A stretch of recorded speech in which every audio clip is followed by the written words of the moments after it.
Well, hi there. Welcome back. So, today, I did a movie review last time, and that's all well and good. But the modern political climate just beckons me back. So, instead of doing anything actually relevant, I'm going to do what I do best random bullshit that doesn't affect you. No cocaine, it's empty.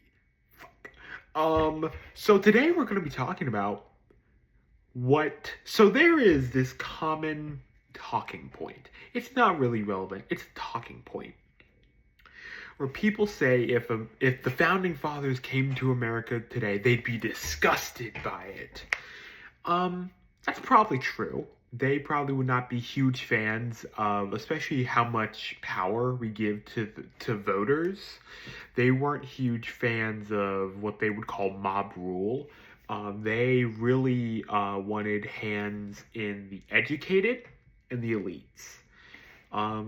They gave preference to the elites, but also they just wanted like people who went to university. But like most Americans go to university. Most Americans are more educated than the founding fathers were. So because we have these things called phones with all of the knowledge in the world, and yet we still fuck up somehow. Crazy how that happens. So, what is today's video? Today's video is all the things the founding fathers would have loved about America. Let's break this down. Benjamin Franklin. Oh, I love Benjamin Franklin. Super smart dude. He would have loved the Library of Congress. He would have loved the internet for two different reasons. One, Benjamin Franklin read a lot. In fact, if I'm not mistaken, he had one of the largest libraries ever in his home. He also would have liked a different side of the internet, because while he was the ambassador to France during the Revolution, what he actually spent most of his time doing was French women. So we sent over a different ambassador who could actually do his job. Thank you, Thomas Jefferson and John Adams. So, Benjamin Franklin would have been on the freaky side of the internet. Alexander Hamilton would have been... He would probably love the internet as well. And he would love rage bait. He would love to just piss people off all of the time. He also probably would have loved the fact that the federal government has as much power as it does. The federal government is by far, the executive branch is the most powerful branch of government. It always has been, but it's way more powerful than it used to be. And he would love that. He was a huge proponent of centralizing power. A huge proponent of centralizing power. Actually, though, we are more centralized than he probably would have wanted us to be. But, he got shot in the fucking face because he wouldn't stop running his mouth. Washington probably would not have been a huge fan. One, wasn't a big fan of government overreach. He thought, should be very minimal, but broad. He thought they should have lots of powers, but not what's the word?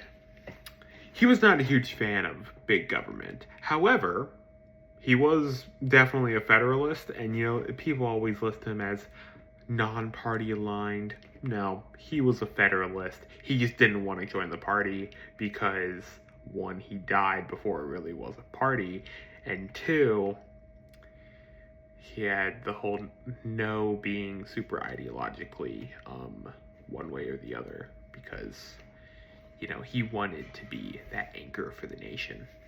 So he probably wouldn't be a huge fan of political parties in general, and the other thing I mentioned. Jefferson, he could openly date black women. They wouldn't even have to be owned by him. I'm kidding. It's disgusting. No, Jefferson also probably would have loved the fact that we have all of the world's collective knowledge at our fingertips at all times. Probably would have been a huge fan of that. John Hancock would have been a huge fan of the fact that he could just go down to the store and buy a pen to sign every paper he met. It's a massive. Honestly, this video was a reason for me to make a Benjamin Franklin joke.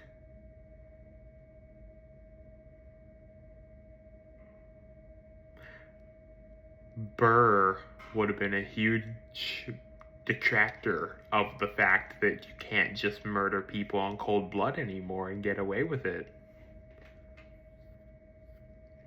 Or, actually no, we do allow treason to go unpunished. He's really one of the few people we've ever really charged with treason, because he was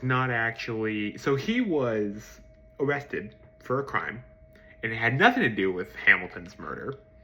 It was years later, after he was vice president, when he tried to go out west and start his own country, and they charged him for treason. I don't remember if he went to jail or not, or what became of those treason charges, but I know he was charged for treason. And you know, the current American government doesn't seem to really like doing that, so they don't really seem to like punishing treason. January 6th. Oh, sorry, you couldn't hear me. January 6th, people committed treason.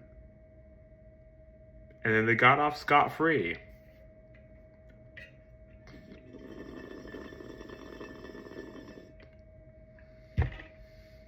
What a fucking joke of a country.